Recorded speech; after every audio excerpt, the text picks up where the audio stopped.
and I am also a literary agent and a writing coach. And I am here this evening to really introduce Nikki's book, and I run mentorships with authors all over the world. They're all publishers, and I have authors come to me and say, can you help me with my book, etc. Nikki came to me with a very clear idea and wanted support as she wrote her book, just to tweak it, just to refine it, because she knew what she was doing already. And that was her first book, which was Finding Flow, Flip the Script on Stress. We're here this evening because this is not this book we're celebrating. It is the new one, the evolution, and really the journey to get here, I think, has been quite profound. And she's going to share a lot of that journey with us, the journey to actually put all this down, this long path she's walked that has ended up in what this is, which is a lot more than a book. So many of you may have met Nikki through work, some of you through university, some of you in business meetings. She describes herself as a reformed accountant. And she is still the CEO, now a consultant of a large banking group. So Nikki really has spent a large part and path in a corporate world, and I think some of that journey is going to be shared tonight, and is why she wrote the book. So I'd really like to introduce her and the beautiful book, Elegant Power. And we're just going to be in a casual conversation around the book. And I'm going to sit down. And yes, hello. Hello, thank you. And just thank you for everyone being here. It's really special. We actually get to celebrate things this year. Last year, not so much. Very strange climate, very strange, and suddenly all these exciting books and people have gone inwards a lot, and a lot has come out.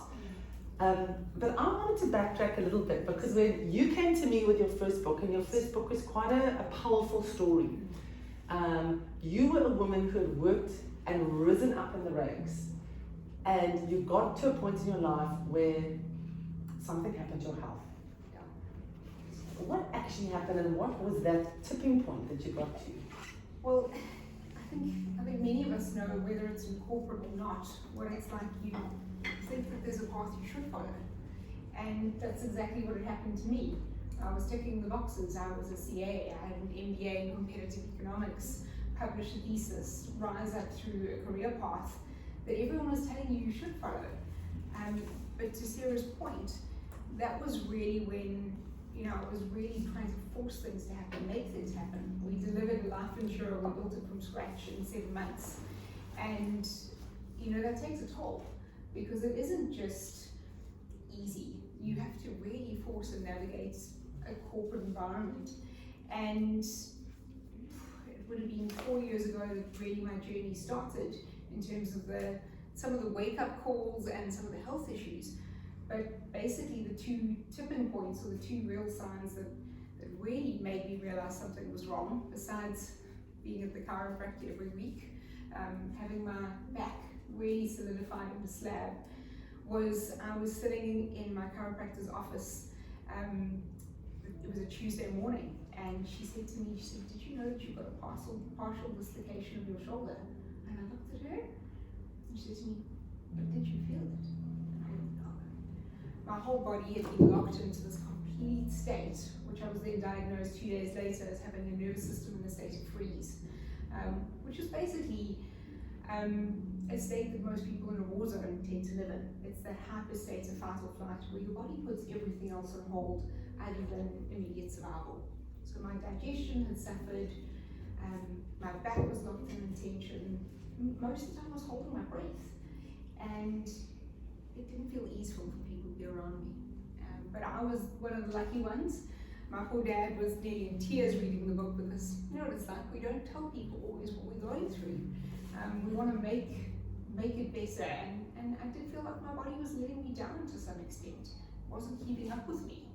But we can't treat our bodies as something separate from ourselves. And so my poor father, when he read the book and he was horrified, I said to him, it was the luckiest escape of my life, because I was able to heal in under 6 months. And the medical professionals I worked with told me that it was a journey that takes most people 2 to 3 years, if they even are able to heal. But I was literally a hair's breadth away from an autoimmune disease or hospital. And you also, in the book, you describe yourself as being in a state, and it's later in the book, of high trauma.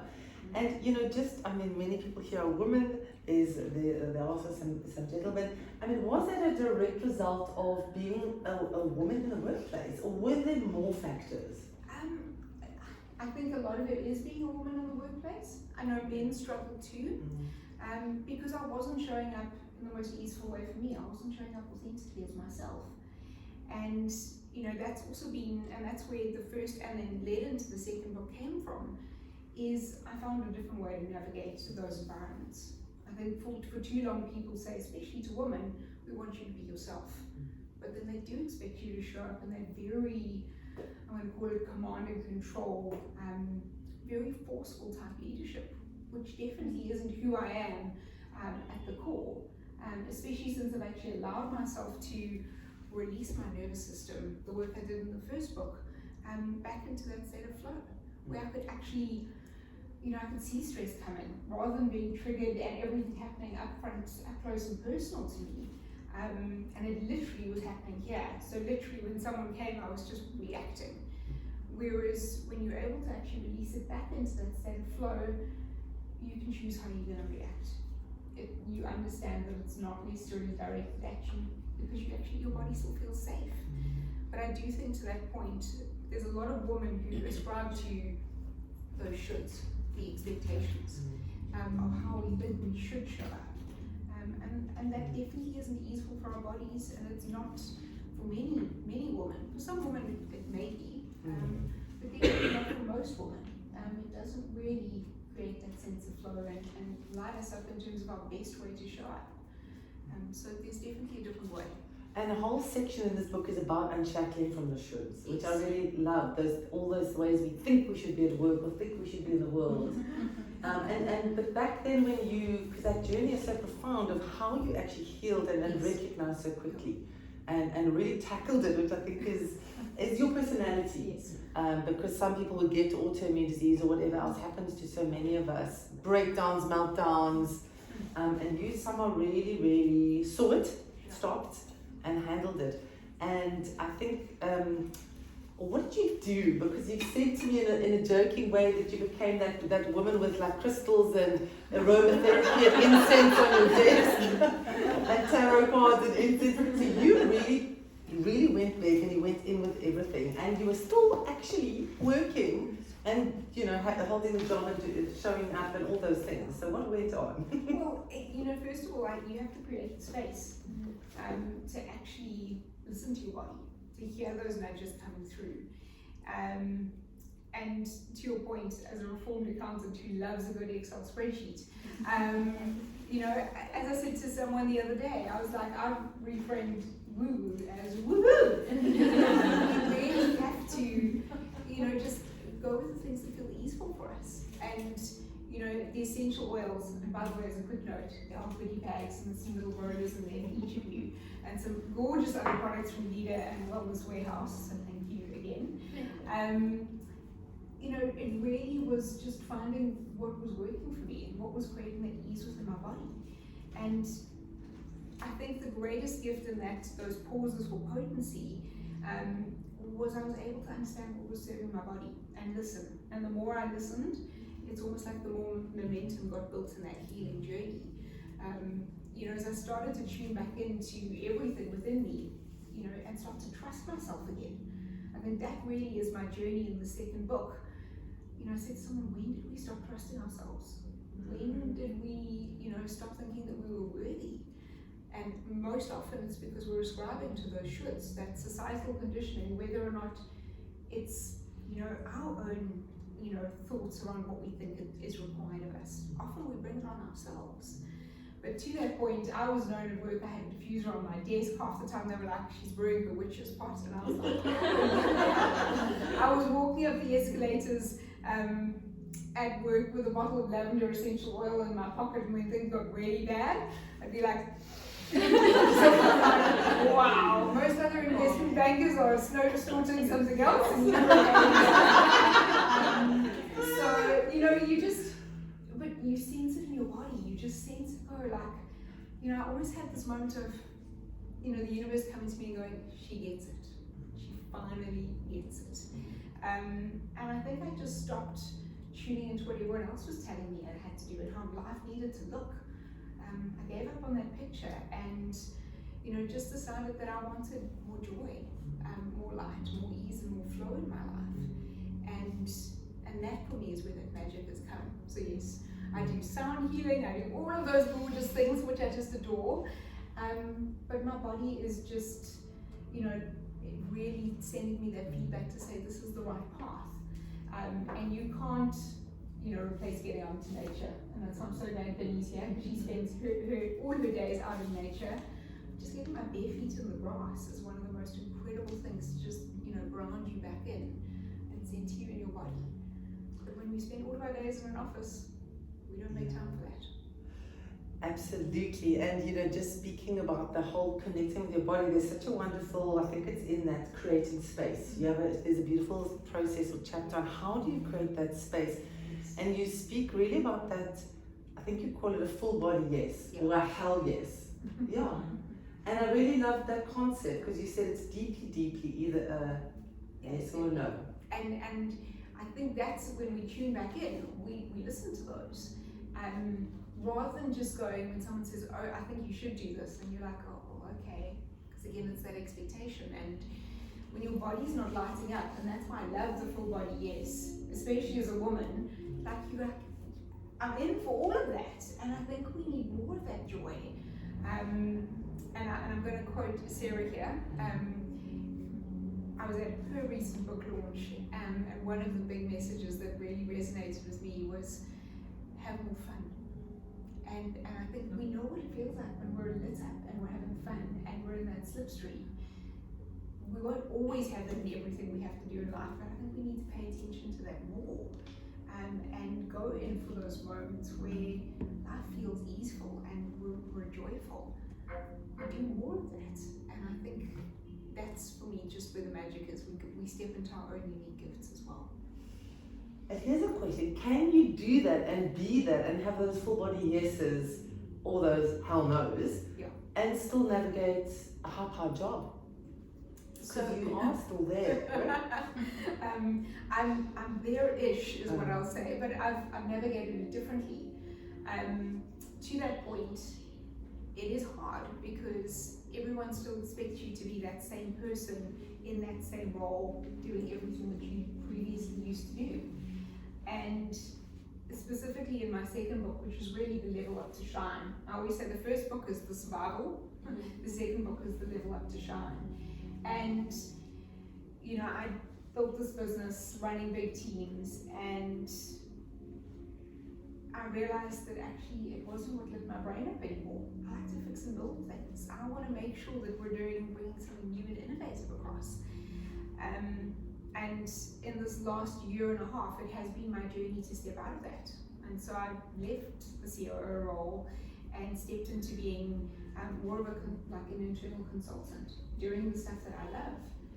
And I still get to support people on this journey because I do feel that I've been called to serve wider. I often joke now that I'm no longer going to introduce myself in a room as, you know, a title or a role.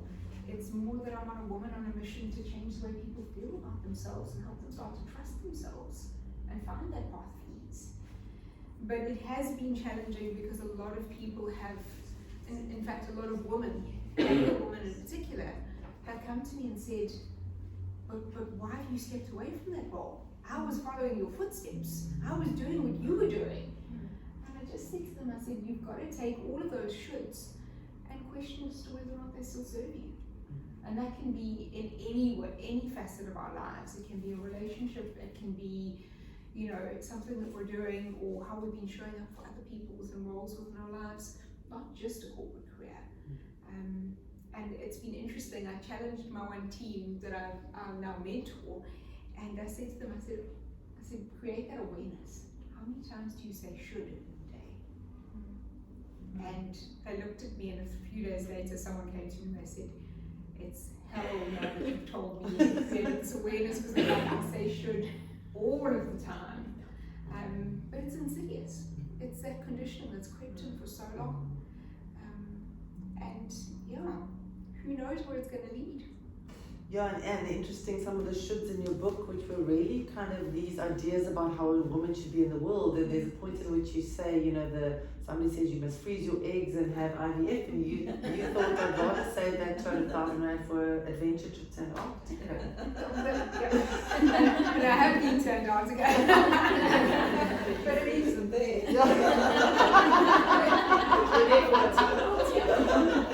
I just want to sort of access the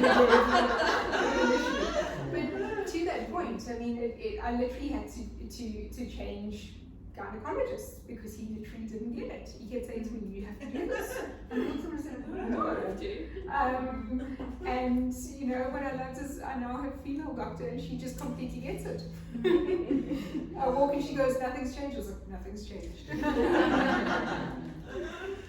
Okay, so you had this health scare, this absolute realization, and as you actually referenced the Matthew McConaughey green lights, like these huge, which maybe you'll chat about now.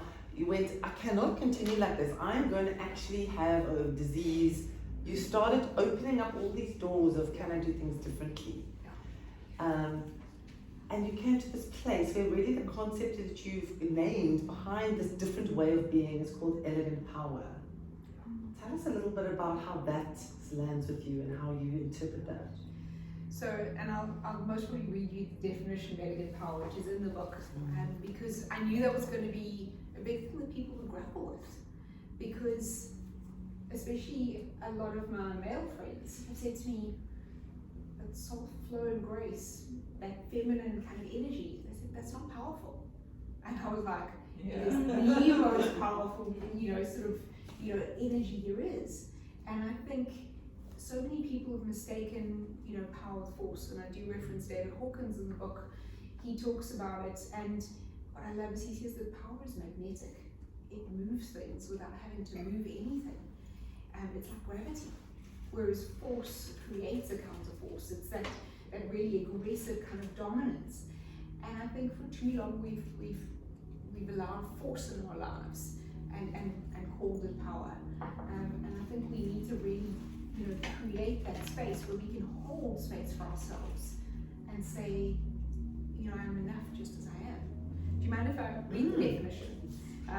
It is on all of these little cards. It's one of those things that just, I would say, came through me more than anything else.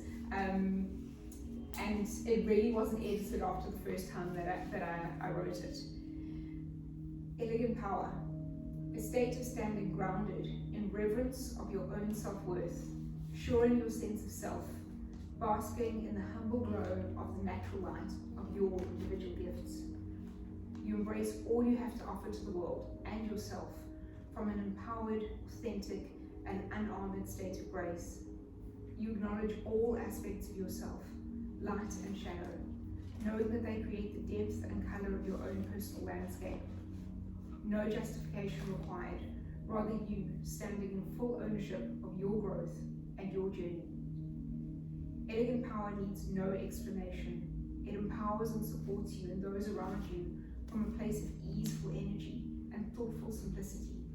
It comes from tuning into the inner guidance of our individual knowing, supported by our soul, flow, and grace. It is that internal voice that whispers, I am here, I am worthy. This is what I'm here for, and I'm deserving of it all. When you start to trust yourself, that whisper loudens. It deepens, permeating every cell as you remember all that you are and step out of the shroud of your societal conditioning. You unshackle from the shoulds, the perceived expectations of yourself, creating a fire within that emanates from a place of calm, centered sureness. You can say, this is me, and that is golden. So that's elegant power for me. Yes. Again, it's my perspective. So that's where we're all aiming towards. And I suppose, for all of us, the journey of life is a journey of becoming. And your journey has brought you to a place where you're so much more effective, I'm assuming, and calm, and maybe powerful because of that. So what were you like before, when you were in that other place, when you were in that rattled, reactive space? What was that like? Hardly easeful. I know because my team, who I've got a very good relationship with, they've all told me they could sense that stressed out energy. They could feel that tension, that triggeredness close to the surface. Not that I would take it out on them, but it felt like a tightly clenched fist, rather than the easefulness of a gently unfurling hand. And I think that I referenced that in the first book, but coming through into the second book, I speak about easefulness being a frequency holder, or us being a frequency holder for easefulness. Because, how we show up, the energy that we bring into the world, that we walk into a room with, it does introduce you before you've even really spoken from that perspective. And I know that people have commented how different it feels to work with me. They've just said to me, there's none of that trickiness. You almost, someone actually said to me, you know what I'm going to ask you half the time before I'm going to ask you, but it's just that calm space of allowing people to have their moments and not reacting back. Because I've also realized that most of the time what other people are going through has nothing to do with us. We often react to it and take it personally. But to your point, having really moved into that space where I've almost got a lot more spaciousness around me in terms of how I navigate my day, I've been able to get so much more done. And I think that for me is really the magic. Often people think that when you do go on that, as someone called it, my woo-woo journey, they think that you are doing less and you're spending all of your time sort of, running off, in nature. But I do run off in nature, but I still get a hell of a lot done. And I think that for me is where the magic really is. That's the easefulness. When you lit up it, and we don't get away from stress in our lives. It's not like life isn't hard anymore. We just find that slipstream where we navigate easily, and we're not, sort of really hitting that brick wall the whole time and bumping our heads against the things that no longer serve us. But many people don't, because particularly in the beginning of your book, and this is a very funny scene, I really love that somebody sends a very demeaning, I think you called him the gaslighting narcissist, sends you a really awful email. And I just read it, and I don't know, it was like I typed it, retyped it, 17 different versions, deleted, and I just really related to that. And at the end, you really found that way of pausing. But and so also just to chat about that, but how do you then deal with people who haven't really yet gone on any journey of mindfulness, and in the workplace often play that out, because it is a little domain where people with terribly bad personalities can get quite far at times. And this individual has been, it was a 3-year journey, and I think it has been woven through both of my books. And I think it was because I'd gotten to a place where I healed and I could actually understand what was going on, and I could stand in that elegant power. Previously, I was almost like I was taking the brunt of the sort of the treatment, and that was sitting in my body as trauma. I may not have recognized it at the time, but I've definitely recognized it in retrospect. And we see that too often, not just in the corporate world, but in relationships, wherever it may be. And I think after healing, in fact I know after healing, that, and COVID did give us a bit of a blessing of a bit of a gap where we didn't have to be as confronted every day. But there was one of those moments where it just, I got that sign from the universe that it was an email so heinous that I could no longer accept it. I just went here and no further. And I literally had that instinctive knowing, and I'll never forget it. I was standing, because I've got a standing desk at home, standing at my desk, and literally I just had this vision of walking off into a forest. I was like, I'm done. I no longer need to chase that gold star validation from someone else, that path that I thought I should be following, to put up with this behavior. And I'd been trying to for so long to prove that I could. And I just went, I no longer have to. And it was just that process to just say, I'm going to step away. And this is no longer a path that I need to follow. And it's hard in a corporate environment, because literally we didn't even explain why. I had incredible support, But a lot of people said to me, where have you gone? And I'm still building businesses, just, it was on a different space. And it's even harder when nothing happens to the individual who's, and I wasn't the only one, I just happened to be the most senior person who was often standing in front of so many other people to protect them. And when I was taking that on body, but I also said I've gotten to the point where I don't need any kind of retribution or justice. I said the peace that I've created within myself and being able to step away from that has been the biggest gift that I could have given to myself and other people who are now also, I think, saying we don't need to put up with this kind of behavior and we can step away from that. And so I think it has a different sort of power in a situation where a lot of people came to me very, like men and women, very angry. And this doesn't just happen in corporate. We've all had that situation, whether it be an email, whether it be a conversation, a phone call.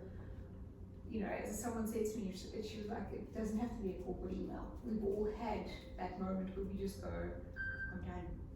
And it's time to take a different path.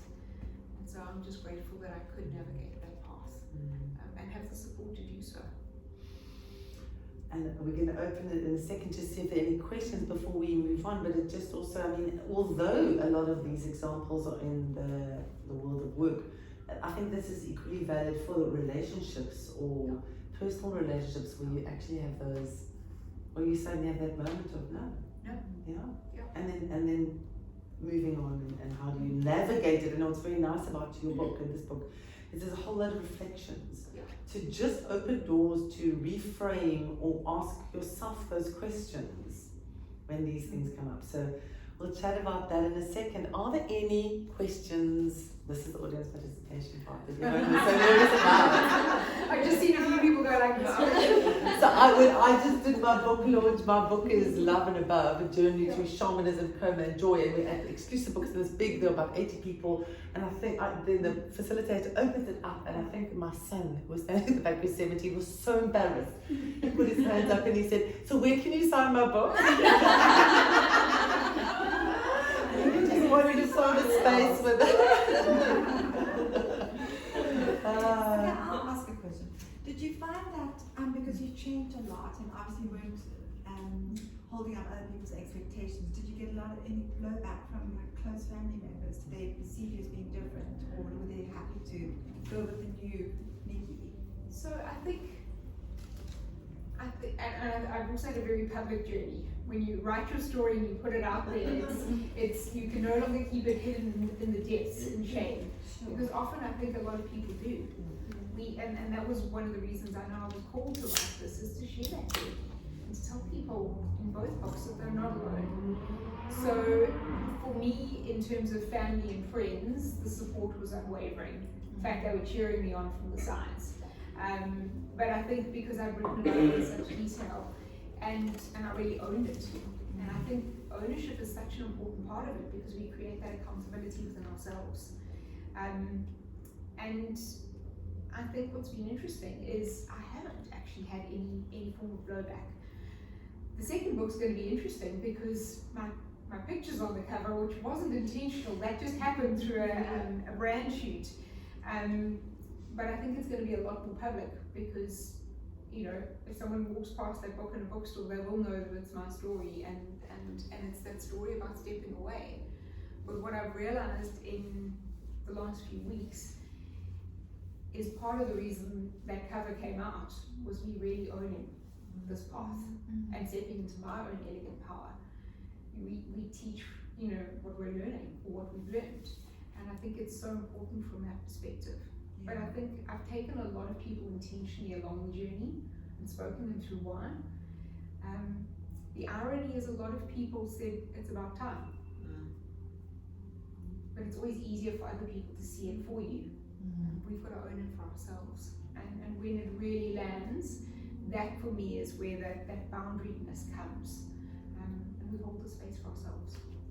And I think when you center into that, people get it.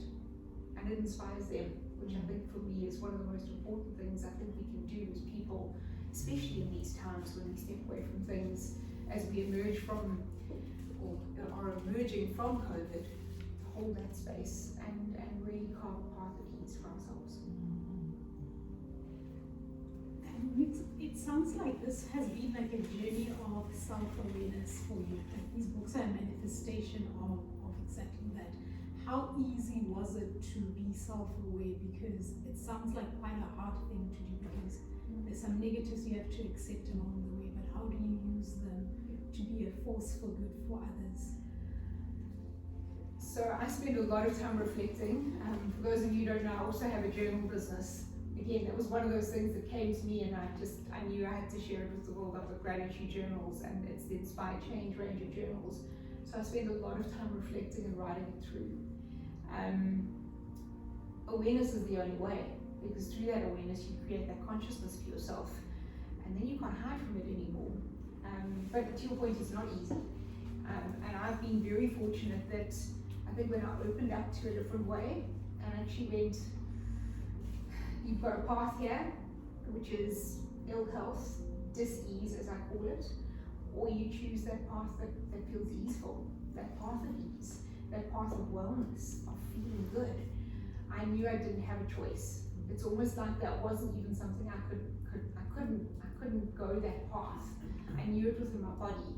And then the universe just stepped up and brought me the most incredible support from healers and doctors. And I think, just when you see my journal collection at home, because I also work with blank journals, and I go through a big writing process. But you have to own it. And that's one of the reasons I've put the journal prompts at the end of each chapter in both books. Because I think we have to do that to create that awareness.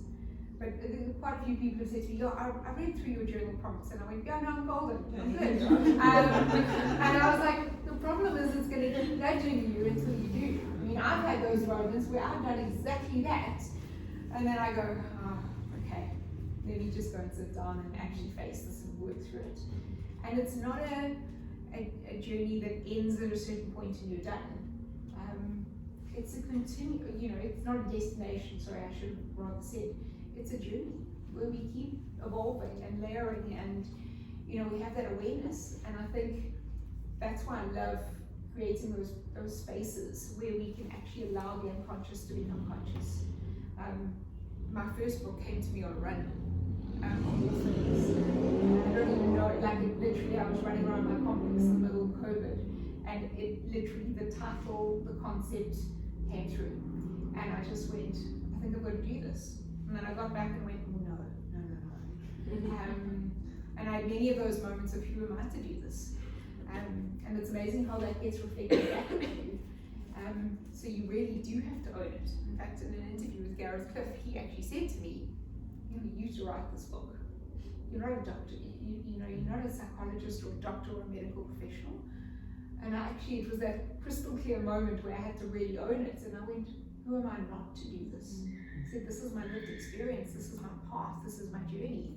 Thank goodness we had all of those phone calls to work through that as well as my mentor, because I was like, whoo, channel that moment through. And I just said to him that, so many of the books on these subjects are theoretical and academic. And if they are written by a professional, they maybe haven't even gone through it themselves. We all know those moments. And I wanted to share a story and share the science and the process in a more easeful way that was more easily accessible to people. And I think that's been the biggest feedback I've had from people is the stories matter. Making it accessible and easy and coming from that place of lived experience. But I honestly do think that I wasn't really, I'll be honest, I don't think I was given a choice. This story, I was being nudged so heavily to write these books, especially the first one, that I just eventually went, okay, I'm going to do it. Because I got back, I wrote down my thoughts after my run, and I put it away. And then literally, I had a friend of mine mention Sarah to me. And then your book popped up on Instagram, and it could have been the algorithm or all of those. And Sarah's book is one of her books, is How to Write a Book in 100 Days. And literally, it was all of those nudges coming through, like, you can't forget this, I'm coming for you. And eventually, I actually just allowed, and I accepted, and I surrendered to the process. And that's when it just became easy. But I think for two, we doubt ourselves. We step out of that self-worth, which is a big message in the second book, because we really have to own that. You know, once we start to trust ourselves, you know, we step back into that self-worth, we unshackle from those shoulds, and we realize that we can't control anything. And for too long, I thought I could bend the world to my will. The only thing that was bending was me, and my nervous system, and my body. I just had to go, show me where to go next. And the right people who never normally had availability were suddenly available. And so that really has just been that path of actually just saying, right, it's not going to look like I thought it was going to look like, and actually maybe it's going to be better. That's where the magic comes in, and we need more space for magic in our lives. Sure, and there you go. Yes, there you go. So everybody, please do buy a copy of this beautiful book to launch it in the world, and take some photos and share it on your social media, because I've realized over many years of being in the book industry that cover recognition is so powerful, you know. You share that cover, somebody walks past exclusives, they see that cover, the third time they walk past, they think, that book looks familiar. It's amazing how buying patterns work. So please do, and show it to people and put it on social media. And also, it's a real work, this book. It really is, and I do want to say that it's not only is it highly professional and very heartfelt, but there's so much richness and wealth in there. You could work through this book over a year, and big shifts would happen. So it's a workbook. Yeah. And there's journal pages at the back. In fact, quite a few people have actually come back to me and said that about both my books. So they said they could literally take it and just keep revisiting chapters. My publicist, Mira, from Hot Urban Marketing in McGregor, actually has 3 copies dotted around her house of both of my books, because she says every now and again she has to go back to a chapter and just keep revisiting it. But I really just, this one for me was a labor of love, to help other people maybe find the path more easeful than I did. For everybody, so thank you. Nikki, thank you all for attending, and Thank you. Nikki's here to chat. And I just, before we close off, Sarah, I want to say thank you. Your support on this journey and for being here today, I really appreciate it. And for the gorgeous leader at the back, this is her amazing space, bookable on Airbnb, and just her support. I mean, this is also when I know that you're on the right path, because literally, leader was like, we'd love to help host a book launch here, and I'm like, okay. I mean, it's just, that for me is where that flow comes from that side of things, and that's what I can only wish for more people. And the beautiful food by Nourished as well, which is so spectacular. Thank you guys, and please don't forget to take a goodie bag. It's like a party pack but for adults. With gorgeous stuff from Wellness Warehouse and all kind of stuff. Thank you.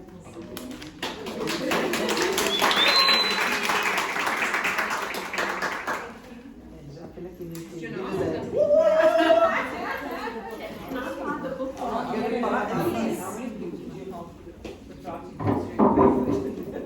Oh, my business.